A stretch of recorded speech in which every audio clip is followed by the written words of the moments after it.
Assalomu alaykum aziz do'stlar. Mana bugungi navisimizni o'z joyiga olib o'rnatdik. Bugungi navisimizni Qashqadaryo shahar Savs tumaniga olib o'rnatdik. Bugungi navisimizni razmerlarini aytib o'tsak, eniga 9 metr bo'ldi, uzunasiga 28 metr bo'ldi. Balandligiga 7 metr balandlik bo'ldi.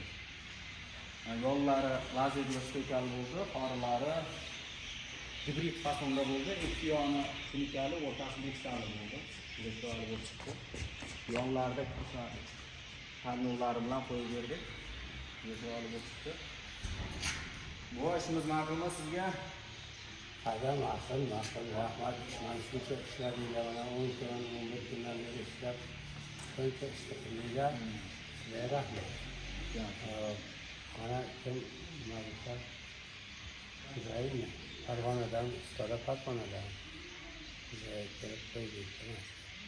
Rahmatulloh. Mana xulosda videolarimiz ham juda chiroyli va xursand bo'lishdi. Buni 1 kvadrat metrini 300 ming so'mdan olib kelib o'rnatib berdik. Farg'onadan Qashqadaryo viloyatiga dostavka xizmati hamma yo'lida bo'lyapti.